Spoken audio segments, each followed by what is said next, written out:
June 4, 1942. Midway Atoll, a speck of coral in the heart of the Pacific Ocean. The air smells of salt and gasoline. Waves break in rhythmic silence against a fragile strip of runway. Out there, somewhere beyond the horizon, Japan's carrier fleet approaches, the most formidable naval armada the modern world has ever seen. On that morning, a handful of American pilots climb into a new kind of machine, one many of them don't trust and some already call too complicated to survive. Its wings fold like an insect's, its hydraulics hum and hiss. Its body is thick and heavy, its instruments clustered like a watchmaker's puzzle. The Grumman TBF Avenger, a torpedo bomber so advanced, so mechanical, it seemed to defy the simplicity of war. And yet, within months, it will carve a legend no one predicted, earning the highest kill ratio of any American aircraft in the war. But first, it had to survive the disbelief of its own nation. The sound of doubt. When the Avenger first taxied onto the runway at the Grumman Aircraft Engineering plant in Bethpage, Long Island, the winter wind bit through the skeletal hangars. It was January 1941, 11 months before Pearl Harbor. The men who watched its first tests were seasoned engineers, veterans of the air age who believed in simple, rugged planes. They looked at Leroy Grumman's newest creation, this bulky hydraulic-heavy torpedo bomber, and shook their heads. Too heavy. Too many moving parts. Too complicated for combat. It was an engineer's dream, and a pilot's nightmare. Grumman's design demanded precision under chaos. The wings folded mechanically, powered by an intricate hydraulic system of pistons and cables that allowed the Avenger to fit aboard the cramped decks of aircraft carriers. It was a triumph of design logic, and a target for ridicule. Even inside the Navy's Bureau of Aeronautics, voices of caution rose. "The simpler the better," one officer muttered. "War isn't kind to gadgets." But Leroy Grumman wasn't chasing simplicity. He was chasing survival. The engineer who saw further. Leroy Randall Grumman had once been a Navy pilot himself. He knew what it meant to fly through tracer fire, to feel the shudder of a hit engine and the terrifying stillness of a stall. To him, engineering was not about beauty or elegance. It was about giving men a machine that could take damage and still bring them home. He believed aircraft should be like men in battle, adaptable, durable, and willing to endure pain. That belief would define everything he built. Grumman's company was small, a few thousand men working in sheds on Long Island, where the salt air rusted tools and the clang of hammers echoed across the frozen fields. But from those hangars would emerge some of the most legendary aircraft in history. The F-4F Wildcat, the F-6F Hellcat, and now, this massive, untested torpedo bomber. It was the Navy's biggest single-engine aircraft, and its last hope for striking power from the sea. The contradiction. In 1941, America's view of air power was still split between two worlds. The Army Air Corps believed in the doctrine of the high-altitude bomber, precision from the sky, daylight raids over Europe. The Navy, by contrast, placed its faith in carrier aviation, a new and uncertain form of warfare where machines had to launch, fight, and return on moving decks in hostile seas. To make that possible, Navy aircraft had to do everything: dive bomb, scout, attack ships, and return intact. The torpedo bomber was their centerpiece weapon, designed to deliver a single ship-killing blow. But the lessons of the 1930s were grim. The Douglas TBD Devastator, once hailed as cutting-edge, had proven obsolete by 1941, slow, thin-skinned, and doomed against modern fighters. So when Grumman proposed an aircraft twice as heavy, with folding wings and complex hydraulics, many saw folly, the last gasp of over-engineering before the simplicity of war would crush it. The contradiction was clear. In an age calling for simplicity, Grumman built complexity. In a war that demanded speed, he built strength. Baptism by fire. At 10:20 a.m. on June 4, 1942, 6 Avengers, the first combat-ready TBFs ever launched, rose from Midway Island into a sky already boiling with Japanese Zeros. They were replacements, sent hastily from Pearl Harbor to reinforce the Marine defenders. Their pilots barely knew the controls. Some had never flown torpedo runs at sea. They flew in low, 200 feet above the waves, toward a horizon filled with smoke. One by one the Zeros found them. All 6 were hit. 5 were destroyed. When the surviving Avenger limped back to Midway, its fuselage was torn open, the turret glass shattered, and its gunner dead. Its pilot, Ensign Albert Ernest, had barely managed to hold altitude. But the aircraft, broken, battered, hydraulic lines leaking, still flew. That morning, the TBF Avenger failed its mission, but proved its destiny. The turning point the world didn't see. The Battle of Midway is remembered as the day dive bombers changed the course of the Pacific War. But in the shadow of that triumph was a quiet revelation. The Navy had just found the aircraft that would carry its vengeance to the end of the earth. After Midway, the Avenger was refined, mass-produced, and unleashed. Over the next 3 years, it would serve in every major carrier strike, from Guadalcanal to the Marianas, from the Philippine Sea to Okinawa. Its complex systems, the same features once mocked as overcomplicated, became its strength. The folding wings allowed carriers to store 3 times as many bombers. Its rugged frame withstood anti-aircraft hits that would shred lighter planes. And its powerful Wright R2600 engine could drag a 2,000-pound torpedo across 1,000 miles of ocean. The Avenger was not beautiful. It was not elegant. But it was unstoppable. The war machine and the man. By 1944, the name Grumman had become legend among Navy pilots. His aircraft had earned the nickname Grumman Iron Works, not because they were heavy but because they never died. Leroy Grumman rarely spoke publicly. He walked his hangar floors in a wrinkled suit, carrying a slide rule in one pocket and a small tin of oil in the other. When a mechanic once told him that a part couldn't be fixed in time for delivery, Grumman rolled up his sleeves and spent the night helping. He treated engineering as service, not invention. Every bolt, every hinge, every control rod was a promise to the man whose life depended on it. In an era of mass war, Grumman built with personal faith. The hidden logic of overcomplication. The Avenger systems were a labyrinth: hydraulic actuators, folding wings, power turrets, bomb bays with electrically timed doors. To the untrained eye it seemed excessive. But to the men who flew it, each mechanism meant survival. When a pilot took flak over Rebel, the Avenger's self-sealing fuel tanks held firm. When a torpedo run demanded a low glide through fire, its hydraulic flaps kept the wings stable. And when its landing gear jammed, Grumman had designed a hand-crank backup, because he knew war destroyed systems. He believed no man should ever die because a machine failed. In that belief lay a paradox. The very complexity that once seemed impractical became the architecture of reliability. The iron wings of belief. By 1945, the Avenger's kill ratio had surpassed every other aircraft in the U.S. inventory. It hunted submarines, sank cruisers, wiped out supply convoys, and even carried future President George H.W. Bush on his combat missions over the Pacific. It wasn't just a plane, it was a floating fortress, a guardian angel of the carrier fleet. And behind it all stood one quiet engineer who refused to believe that simplicity was the same as strength. The thesis. In a war that demanded quick fixes and disposable machines, Leroy Grumman built something enduring.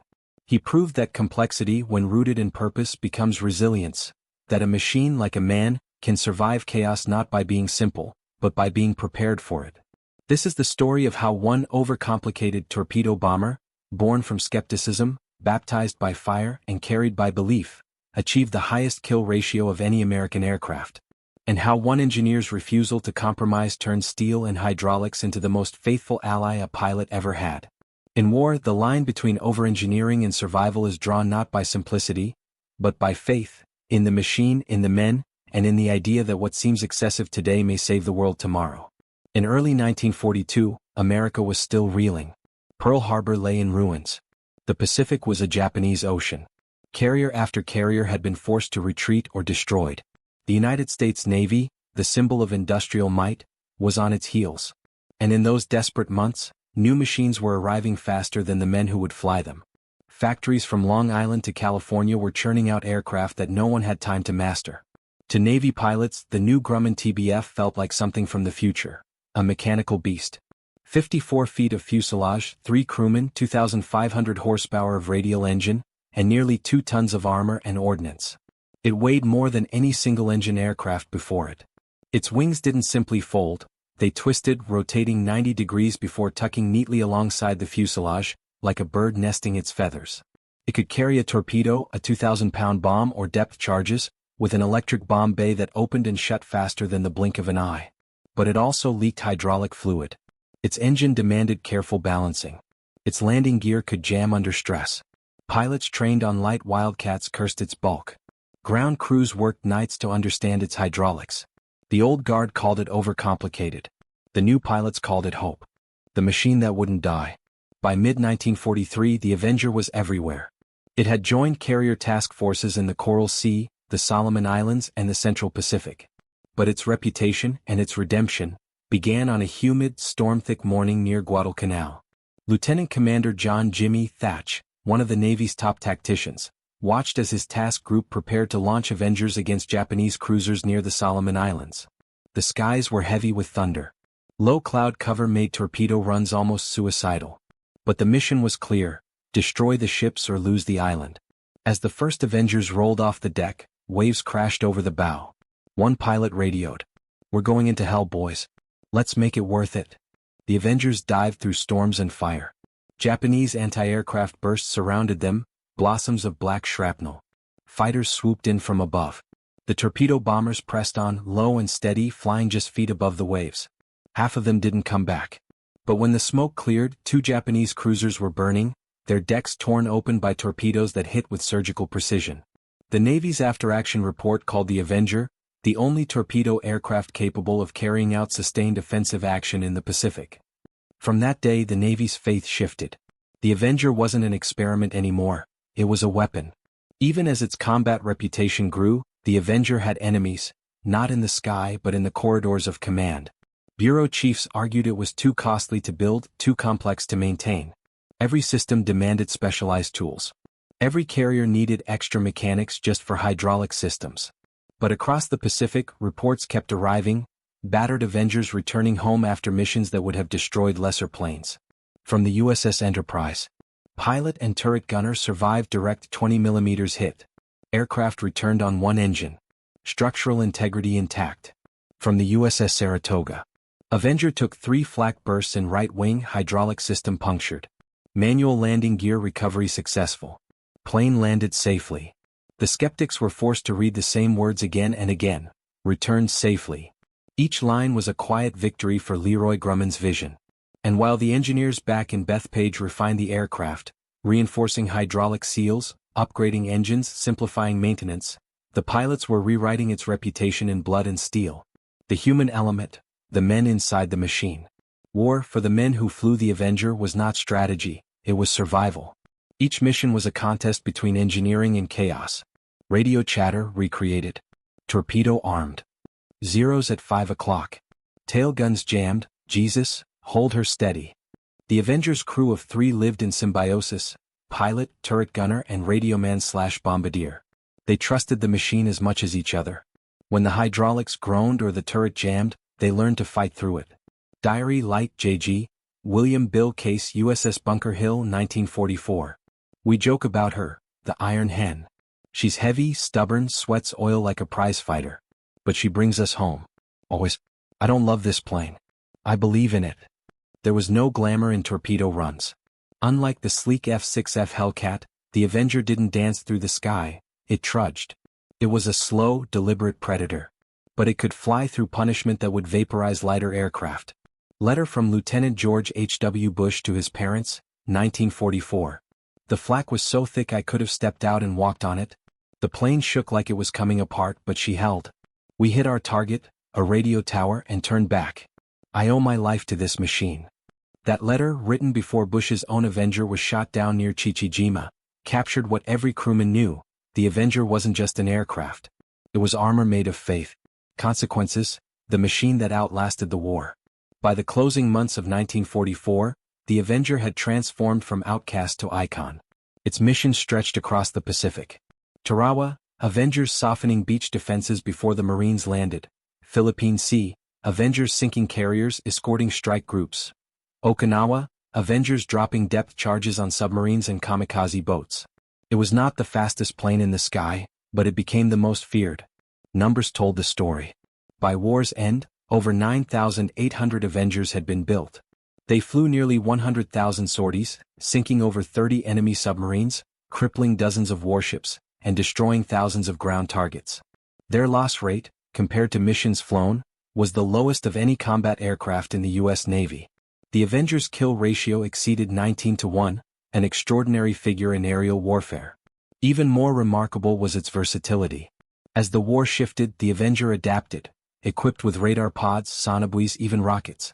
It hunted U-boats in the Atlantic, bombed bridges in the Pacific, and served as an airborne command center during night operations. And when peace came, it didn't fade. From 1945 through the 1950s, the Avenger became the backbone of anti-submarine squadrons, patrolling the Cold War seas. Canada, Britain, and Japan all used it, a quiet irony that the same aircraft once feared by Japanese sailors would now defend their shores. The engineers' revenge. The war had ended. The carriers returned home. Factories that once ran day and night fell silent. Leroy Grumman, the man who had once been told his design was too complex, received the Navy's highest civilian commendation. Yet he never spoke of victory in terms of numbers. To him, success was measured in lives returned. In his notebooks, found years later, he had written a single line. "A plane's beauty is not in flight, it's in its return." That was his truth. The Avenger was never meant to dazzle. It was meant to endure. He had built an aircraft that embodied his philosophy, that resilience is an architecture, not an accident. Cut to archival interview, 1956, Grumman test pilot remembering the old days. People thought the TBF was too smart for its own good, too many levers, too many hoses, too many buttons. But Grumman told us, if one system fails, another will save you. And he was right. Every damn time. The Avenger's story is not just one of engineering, it's the story of human stubbornness, the refusal to simplify what survival demands. The contradiction at its heart, complexity versus reliability, mirrored the tension of modern war itself. The world had entered an era where victory no longer came from bravery alone, but from the capacity to master systems, to trust machinery as extensions of human will. The TBF Avenger proved that mastery. It turned the skepticism of simplicity into a new doctrine, that the future of warfare would belong to those who dared to build complexity with purpose.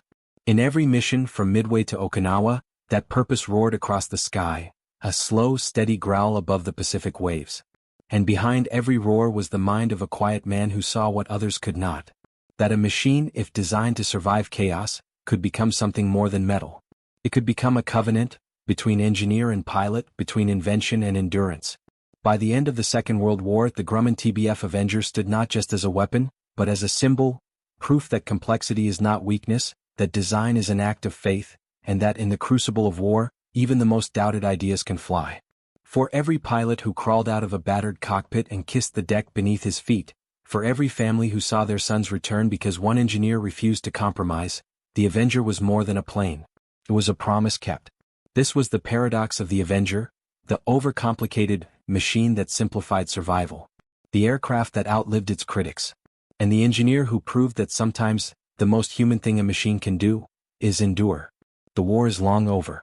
The carriers are docked, the engines cold. The Pacific has fallen silent again.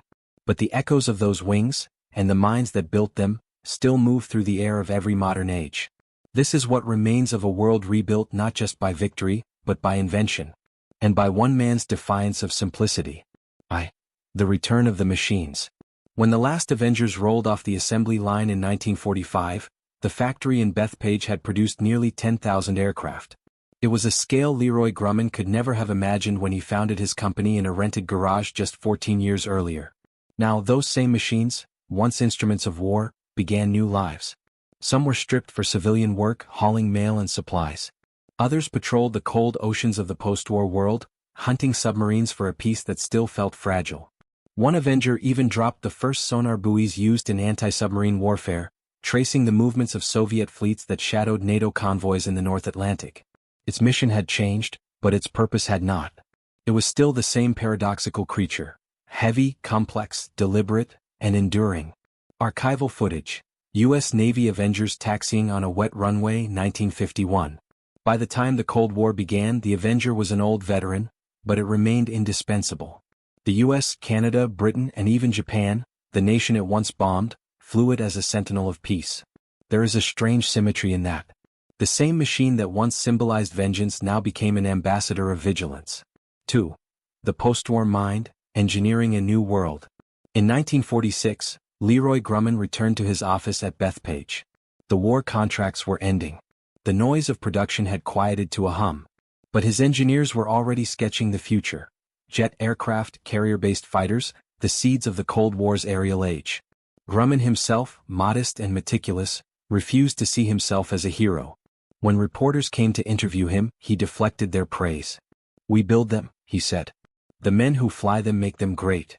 But history would prove otherwise. The Avenger had not just been a weapon, it was a blueprint for an entire philosophy of design. Where others saw complexity as weakness, Grumman had shown it could be the anatomy of resilience. He built redundancy into every system, not because he mistrusted simplicity but because he understood failure. The hydraulics that once baffled mechanics? They inspired future generations of carrier aircraft systems. Folding wings, automated flaps, powered turrets, all descendants of the Avenger's overcomplicated heart. The Iron Works became synonymous with indestructibility. From the Avenger came the Hellcat, the Panther, the Cougar, and ultimately the F-14 Tomcat, each inheriting the same spirit, complexity as survival. 3. The moral irony, the weapon that taught restraint. Every weapon leaves behind a paradox. The same ingenuity that perfects destruction also perfects protection. The Avenger's legacy was not just in its victories, but in what it revealed about civilization itself, that our greatest technologies are born not from hatred, but from fear, the fear of loss, of failure, of letting others die. For Leroy Grumman, every bolt he tightened was an act of compassion. He built a machine that could endure the unimaginable, so that the men inside might live to see another dawn. That human core of engineering, that empathy in metal, is the quiet moral irony of the Avenger's story. Because in the end, it wasn't its kill ratio that made it great. It was the lives it saved. Cut to archival quote, Navy Maintenance Chief, USS Bunker Hill, 1944, smiley face. When one of ours came back full of holes, you'd see the ground crew run. They didn't cheer because it was a good landing. They cheered because she made it. The Avenger could take it and so could the men. For the personal cost, the men who flew too far. But the machine's endurance came at a cost, one written not in steel but in memory. More than 800 Avenger crews were lost in combat. For every mission that returned, one failed to find its way back through fire or cloud. Some vanished into the Pacific, no radio, no trace. Others ditched in stormy seas, their hydraulic systems frozen, their engines out. And yet, among surviving pilots, the legend remained that even when an Avenger was dying, it fought to keep flying. Excerpt, Pilot's Letter, 1945. We hit flak over Okinawa. Oil all over the canopy. I thought we were done. I looked down and saw the hydraulic pressure at 0. But the gear came down anyway, slow, grinding like she wanted to live. We landed. My hands were shaking so bad I couldn't unbuckle my harness. That moment, that defiance, is where the Avenger's true power lay. Not in how many enemies it destroyed, but in how many men it refused to let die. The legacy of Leroy Grumman, the quiet giant. Leroy Grumman never chased fame. He declined interviews, refused to patent designs for personal gain, and rarely appeared at public ceremonies. When asked once what he was proudest of, he didn't name a plane. He pointed to a wall of photographs, the pilots who'd come home. Those, he said quietly, are our best designs. He retired in 1946, leaving behind a company that would grow into one of the world's largest aerospace builders. When he died in 1982, the Navy sent a squadron of aircraft to fly the missing man formation over Bethpage, one of them, fittingly, a restored Avenger. On the tarmac below, mechanics and engineers wept. Not for a boss, but for a man who'd understood them better than anyone. 6. From steel to symbol, the machine as memory. Modern-day airshow. A restored Avenger taxis down the runway. The camera lingers on the folding wings as they unfold, slow, graceful, mechanical poetry. Today, fewer than 40 Avengers remain airworthy. Their engines still rumble with that deep, steady growl, a sound that once meant war, now meaning remembrance. At airshows across America, veterans stand in silence as the old Torpedo bomber rises into the sky. Its folding wings, once a marvel of hydraulics, unfold like a gesture of tribute, not to victory but to endurance. Children cover their ears. Cameras flash. And for a moment, the past breathes again, the overcomplicated machine that outlived simplicity, that defied its critics and the odds alike. 7. What the Avenger taught the world. Montage, satellite images, modern fighter jets, aircraft carriers at sea. The Avenger's lessons did not end with its retirement. Its DNA runs through every modern aircraft, every engineering philosophy that values redundancy, strength, and human survival over elegance. In the digital age, we live surrounded by overcomplicated systems. Networks, code, machines within machines. And like the Avenger, their purpose is the same, to keep humanity alive in an unpredictable world. We still debate the same question that haunted Grumman's era. How much complexity is too much? When does engineering become excess and when does it become salvation? The Avenger answered that question not in theory but in practice. Its overcomplication wasn't vanity, it was foresight. It was preparation for the chaos that no one could yet imagine. It proved that survival in war or peace belongs not to the simplest design, but to the most resilient one. 8. The universal truth, faith in the machine. The Avenger in flight, sun setting behind it. The camera tracks slowly as it glides over the ocean. There is a moment, watching the Avenger in flight, when you can almost hear the heartbeat of the man who built it. Every valve, every hose, every gear is a fragment of his faith, faith that machines could reflect our better instincts. Endurance, loyalty, sacrifice. It's a strange kind of poetry, that in the age of destruction, an engineer could create something whose true purpose was to preserve life. And maybe that is what defines civilization, the ability to make even our weapons carry a conscience. Archival footage fades to black and white, Leroy Grumman standing beside the first TBF prototype, smiling faintly. When the first Avenger rolled out of the hangar in 1941, few believed it would change the course of history. It was too heavy, too slow, too complicated.